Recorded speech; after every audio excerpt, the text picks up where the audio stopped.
मैं राहुल रावल चैनल में आप लोग का स्वागत है। चलिए क्वेश्चन नंबर 5 की बात करेंगे। 5 को अगर आप देख पा रहे हैं तो मैं स्टेटमेंट वैसे बोल कर बताऊँगा, इसमें थोड़ा स्क्रीनशॉट अच्छा नहीं आया हुआ है। देखें, find the ratio in which the line segment A and B is divided by the x axis, also find the coordinate of the point of the division.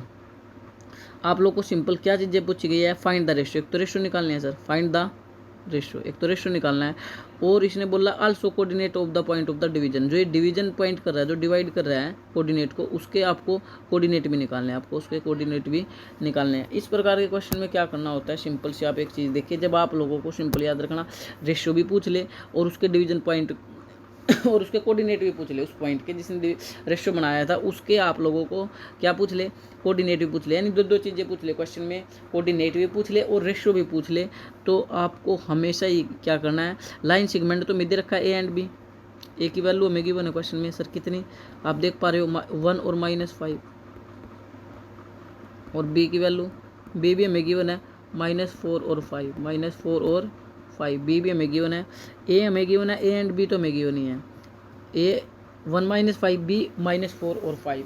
अब यहाँ पर लेट कर लो रेशो को, किसको लेट करोगे, रेशो को, ratio क्या मानोगे, रेशो को मानोगे के रेशो 1, के रेशो 1, ये बात ध्यान रखना आप, क्योंकि आपको रेशो भी निकालने के रेशो 1, और आपको इसको कोऑर्डिनेट भी निकालने हैं, तो जो पी पॉइंट है उसके कोऑर्डिनेट भी निकालने हैं।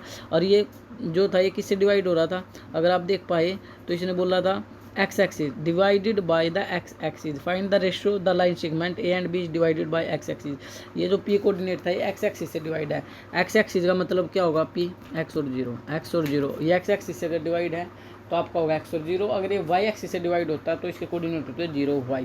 ये 4 इन्फॉर्मेशन आपको याद रखनी है। दो तो क्वेश्चन में गिवन ही है, एक क्वेश्चन में बोला रेशो निकालो तो रेशो को के रेशो 1 मानेंगे, और पी कोऑर्डिनेट एक्स से एक्स जो पी पॉइंट था वो एक्स एक्सिस से हमारा डिवाइड हो रहा था, तो वो हो जाएगा एक्स और 0। यानी ध्यान क्या रखना है, क्वेश्चन में 2 से ज़्यादा वेरिएबल नहीं लेने हैं, बस ये ध्यान रखना, क्योंकि हमारा रेशो तो अगर आप बोलते हैं कि सर रेशो तो m1:m2 मानते हैं, हम बिल्कुल मानते हैं भाई, m1:m2 मानते हैं, और पी कोऑर्डिनेट मान लेते हैं आप एक्स और 0। लेकिन अब यहाँ समस्या क्या खड़ी हो जाती, आपका एक तो वेरिएबल ही आ गया, एक वेरिएबल ही आ गया, एक वेरिएबल ही आ गया, 3 वेरिएबल आ जाते हैं। तो इस 3 वेरिएबल से बचने के लिए हम इस प्रकार के क्वेश्चन में जब रेशियो भी हमें निकालना होता है, पी के कोऑर्डिनेट भी निकालने होते हैं, हम रेशियो को के रेशियो 1 ले लेते हैं, और ये तो हमारा फिक्स ही है, एक्स से जा रहा है तो पॉइंट क्या कोऑर्डिनेट क्या होंगे, x0, y से जा रहा है तो 0 y। लेकिन अब क्वेश्चन में सिंपल फंडा क्या आया है, क्वेश्चन में फंडा ये आया है कि वेरिएबल 2 रह गए, देखो एक के रह गया और एक एक्स, और 2 वेरिएबल को हम आराम से सोल्व कर सकते हैं, क्योंकि हमारे पास 2 फार्मूले हैं। ठीक है, 2 फार्मूले हैं हमारे पे, एक एक्सिस का सेक्शन फार्मूला, एक वाई एक्सिस का, वहाँ से हो जाएगा। 3 वेरिएबल को सोल्व करना थोड़ा मुश्किल हो जाता, कर तो सकते हैं, मुश्किल हो जाता, इसलिए इस अप्रोच से नहीं जाएंगे, आपको याद इस चीज़ को रख लेना। अब इसको हम कर सकते हैं आराम से, देखिए ध्यान से कैसे सर।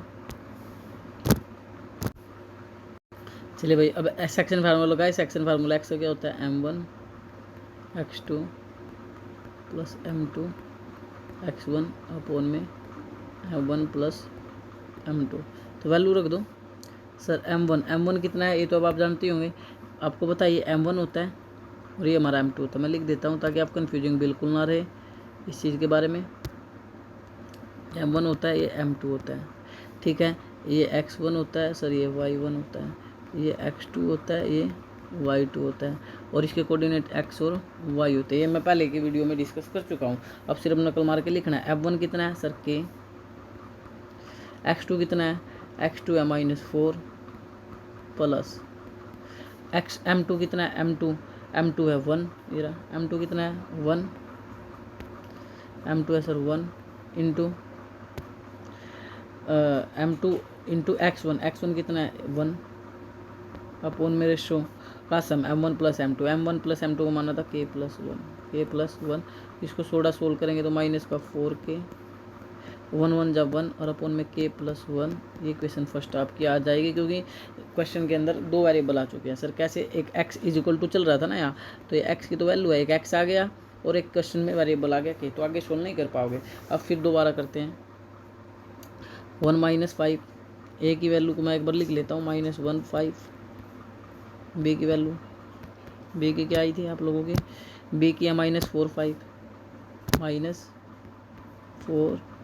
5, a की गलती, मैंने a को गलत लिख दिया भाई, 1-5 था, 1-5 था,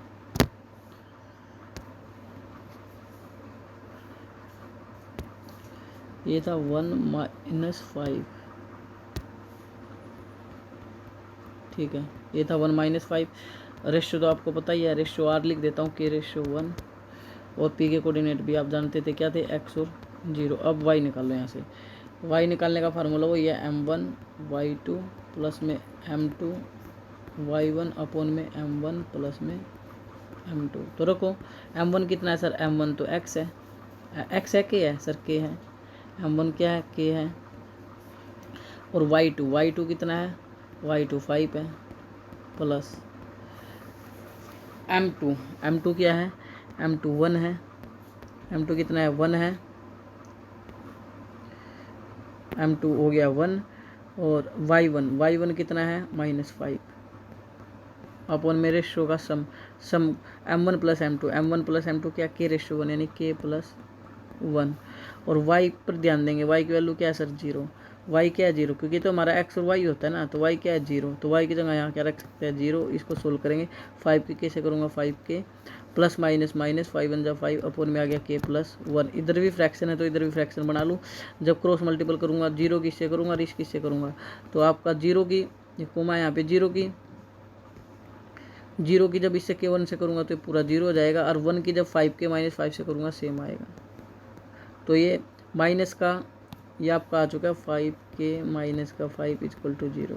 तो 5 के माइनस का 5 उधर प्लस का हो जाएगा, तो के की वैल्यू लगी 5 मल्टीप्लाई का 5 डिवाइड में आएगा, 5 से 5 कटेगा तो आंसर आ गया 1। आंसर कितना आ गया, इस के की वैल्यू को इक्वेशन फर्स्ट में रख देंगे, किस में रख देंगे, इक्वेशन फर्स्ट में, पुट के वैल्यू इन इक्वेशन फर्स्ट। देखो क्या दिया आप लोगों के सामने, आप लोगों ने बना रखी x बराबर -4k + 1 अपॉन में k+1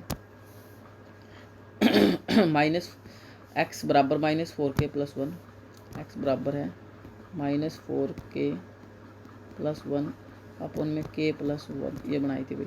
तो -4k, k की वैल्यू आई है 1 + 1 और 1 प्लस में 1, क्योंकि k की वैल्यू 1 है। तो मैं इसको यहाँ सोल्व कर देता हूँ, मैं थोड़ा सा स्पेस नहीं है, यहाँ कर लेते हैं, कोई बात नहीं। x बराबर चले ही हुए हमारी, नेक्स्ट पेज ले लेंगे। -4k हमने क्या किया, k की जगह वैल्यू रखी है सिर्फ, ये -4k, k की वैल्यू क्या आई थी, 1 आई थी, तो 1 + 1, तो ये आपका आ गया -4 1 = 4 + 1 1 1 2, इधर चला हुआ था x, तो 4 में से 1 गया -3/2।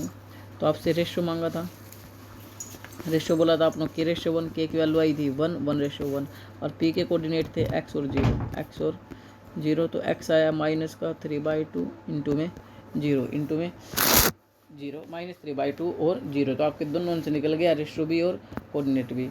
होपफुली क्वेश्चन समझ आया होगा। जय हिंद, जय भारत।